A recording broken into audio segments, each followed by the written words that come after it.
Alright guys, we're gonna keep the show moving along. This next comic on the stage, very funny lady, she's from almost all over the country. She just actually headlined at the TED Talk this year. Put your hands together for Miss Terri.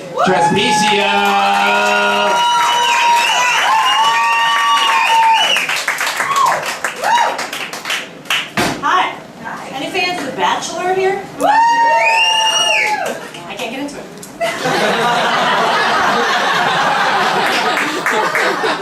I much prefer the one where all the guys make fools of themselves competing for the presidency. It's a great show. I love that show. Have you been watching that show? It's gotta be real because you can't make that shit up. I saw an ad the other day that kind of stopped me. It was for a toothpaste that I happen to use called Sensodyne. Sensodyne, which helps with mouth pain. And their slogan is Sensodyne. Life is easier without sensitivity. Which is funny because it also happens to be Trump's campaign slogan. But in reality, I thought that was a really dark. Sensodyne. Life is easier when you're a little bit dead inside.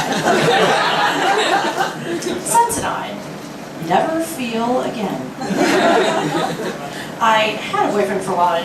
I don't have one now, but it's fine. Don't be sad. I'm not sad about it. I'm really not. But I met him at a bar. I meet men who are just far too young for me. It's a problem. But I met him at a bar where he worked. It was called the Apple Genius Bar. So many cute guys there. They're so smart.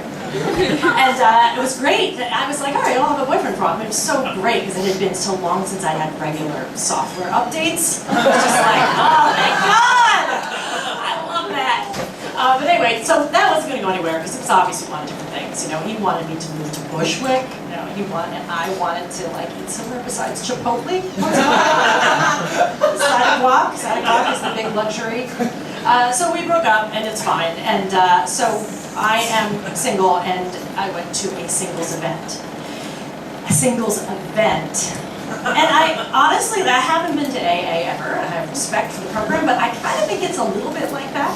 Because the minute you walk in the door, you're admitting to yourself and everyone else that you have a problem. Things have gotten out of hand. I mean, you're very much squarely on the market, right? There's no denying it. Except it's not Whole Foods market, where you have like fresh produce like bursting from the shelves. Oh no. It's more like Fairway after a snowstorm. All the good stuff is gone, and what is there is suspect. Certainly not something you want to put in your mouth.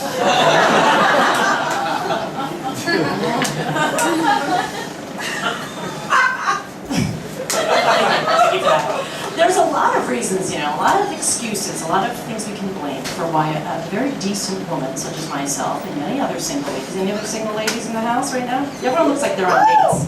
There's like one besides me, because everyone here is clearly on dates. But, you know, you can blame lots of things. The economy, shifting gender roles. Some people blame Disney. I blame the church. I was raised Catholic. I'm not practicing now. It's kind of like I have a lifetime membership, I just don't work out there anymore. I did all the things. But I do blame it because they sold Jesus really hard to us growing up. A little too hard. Maybe oversold. I mean, there's no denying that every little Catholic girl, like, their first love is Jesus. Like, he's so hot.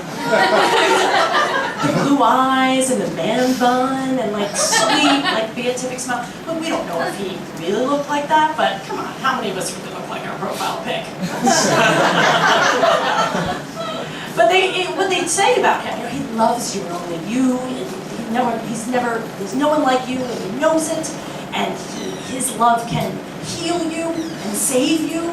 He forgives you for stuff you didn't even do yet. He doesn't even care. And he would die for you. Now go find yourself a boyfriend.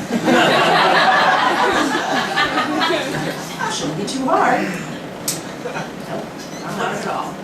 Are you kidding? I can't even die for me? I'm sorry, I can't find a guy to pay for a turkey sandwich, is all I want. Did you get this at the club soda? Did you get, yeah, okay. You want to just split it? It's like, oh please. Actually, a true story, I was walking with my ex-boyfriend, the Apple employee, down the street, and like a crazy homeless person threw a full iced coffee at me one day. Like a full, I know it was crazy because it was full, it was probably $6. Like, look at me, covered. I was doused head to toe in iced coffee.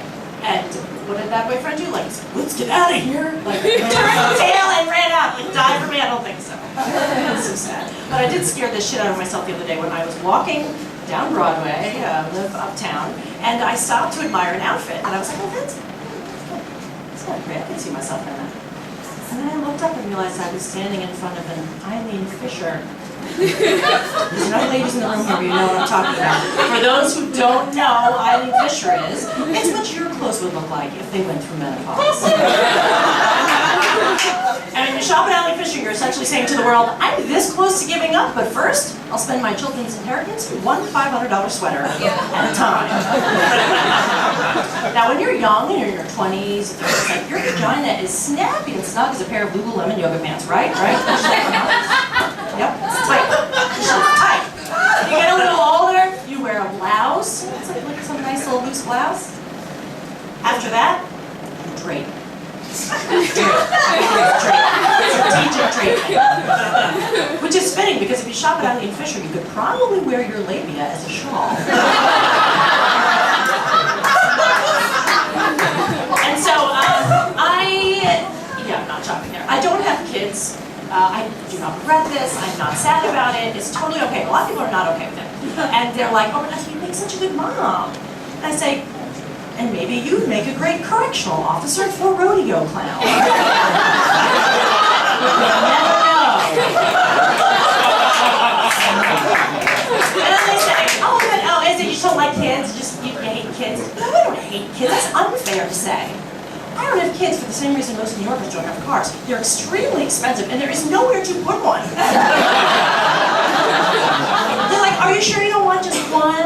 One, like they're handing out a plate of brownies. Like, no, let me think about this for a minute. Do I want to grow a baby in my stomach for 9 months, squeeze it out in front of a room full of people, give up my life for its care and feeding, then spend the next 18 years helping that child function in the world to the tune of about $250,000 for which I'll get nothing in return but grief and the occasional bouquet of flowers. And if I do it right, he will definitely leave me for another woman. I don't know why I would do that.